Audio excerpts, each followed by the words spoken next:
Assalamualaikum warahmatullahi wabarakatuh. Shalom, salam sejahtera untuk kita semua. Perkenalkan, nama saya Karunia Desetianti. Saya akan sedikit menjelaskan tentang materi presentasi saya, yaitu kebijakan dividen. Langsung saja kita masuk ke materinya. Sini ada pengertian kebijakan dividen. Kebijakan dividen merupakan bagian dari keputusan pembelanjaan perusahaan, khususnya berkaitan dengan pembelanjaan intern perusahaan. Hal ini karena besar kecilnya dividen yang dibagikan akan mempengaruhi besar kecilnya laba ditahan. Laba ditahan merupakan salah satu sumber dana intern perusahaan. Dividen juga adalah suatu pembagian-bagian keuntungan kepada para pemegang saham. Besarnya dividen yang dibagikan perusahaan ditentukan oleh para pemegang saham pada saat berlangsungnya RUPS atau Rapat Umum Pemegang Saham. Selanjutnya di sini ada pengertian laba ditahan atau retained earning. Laba ditahan atau retained earning merupakan salah satu dari sumber dana yang paling penting untuk membiayai pertumbuhan perusahaan. Sedangkan dividen merupakan aliran kas yang dibayarkan kepada pemegang saham atau equity investor. Selanjutnya ada teori-teori kebijakan dividen. Yang pertama ada dividen irrelevance theory. Teori ini dikemukakan oleh Merton Miller dan Franco Modigliani. Menurut dividen irrelevance theory, kebijakan dividen tidak mempengaruhi harga pasar saham perusahaan atau nilai perusahaan. Yang kedua ada bird in the hand theory. Teori ini dikemukakan oleh Myron Garden dan John Ledner. Berdasarkan bird in the hand theory, kebijakan dividen berpengaruh positif terhadap harga pasar saham. Yang ketiga ada tax preference theory. Berdasarkan tax preference theory, kebijakan dividen mempunyai pengaruh negatif terhadap harga pasar perusahaan. Selanjutnya, aspek kebijakan dividen. Yang pertama, dividen saham atau stock dividen. Dividen saham adalah pembayaran dividen berupa saham kepada pemegang saham. Ditinjau dari sudut pandang perusahaan, dividen saham tidak lebih dari rekapitulasi perusahaan. Kedua, ada pemecahan saham atau stock split. Pemecahan saham merupakan tindakan perusahaan untuk menambah jumlah saham yang beredar dengan cara memecah satu saham menjadi dua saham atau yang lebih. Diikuti dengan penurunan nilai nominal secara proporsional. Kemudian yang ketiga ada pembelian kembali saham atau repurchase of stock. Pembelian kembali saham merupakan bagian dari keputusan dividen. Keputusan ini diambil apabila perusahaan mempunyai kelebihan kas, namun tidak ada pasar investasi yang menguntungkan. Selanjutnya, faktor-faktor yang mempengaruhi kebijakan dividen. Yang pertama, dana yang dibutuhkan perusahaan. Apabila di masa yang akan datang, perusahaan berencana melakukan investasi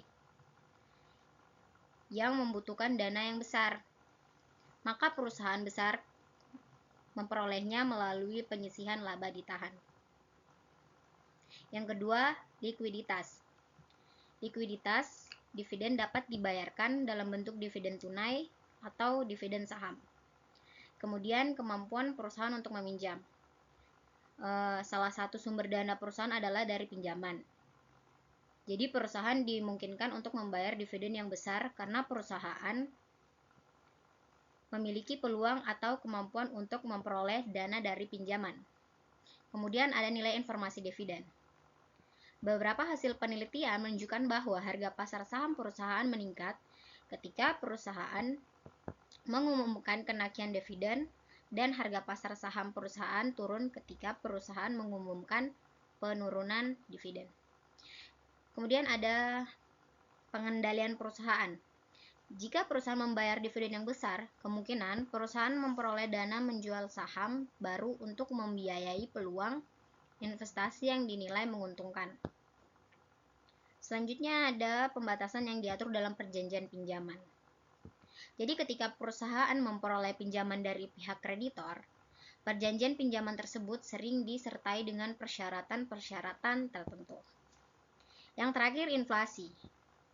Jadi semakin tingginya tingkat inflasi, semakin turun daya beli mata uang, dan hal ini berarti perusahaan harus mampu menyediakan dana yang lebih besar untuk membiayai operasi maupun investasi perusahaan. Selanjutnya kita masuk ke jenis-jenis rasio. Di sini ada rasio likuiditas atau liquidity ratio. Yang kedua ada rasio aktivitas atau activity ratio. Yang ketiga ada rasio hutang atau leverage. Yang keempat ada rasio keuntungan profitability ratio.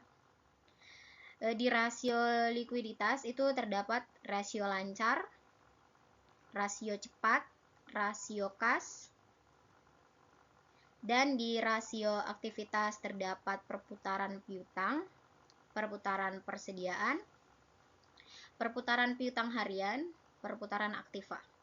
Dan di rasio hutang terdapat debit rasio dan rasio total hutang terhadap modal sendiri. Kemudian di rasio keuntungan itu terdapat return on equity atau ROE dan return on asset atau ROA. Selanjutnya kita masuk ke pengaruh current ratio terhadap kebijakan dividen. Pengaruh current ratio terhadap kebijakan dividen adalah kebijakan dividen yang akan berpengaruh terhadap harga saham. Apabila harga saham naik, maka investor akan meningkatkan dan laba akan naik.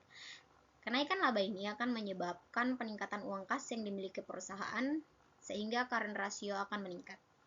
Dividen dapat dibayarkan dalam bentuk dividen tunai atau dividen saham. Perusahaan hanya mampu membayar dividen tunai jika tingkat likuiditas atau kas rasio yang memiliki perusahaan mencakupi. Semakin tinggi tingkat likuiditas perusahaan, maka semakin besar dividen tunai yang mampu dibayar perusahaan kepada pemegang saham, dan begitu sebaliknya. Selanjutnya ada pengaruh debit to equity ratio terhadap kebijakan dividen. Salah satu sumber dana perusahaan adalah dari pinjaman. Perusahaan dimungkinkan untuk membayar dividen yang besar karena perusahaan masih memiliki peluang atau kemampuan untuk memperoleh dana dari pinjaman guna memenuhi kebutuhan daya yang diperlukan perusahaan.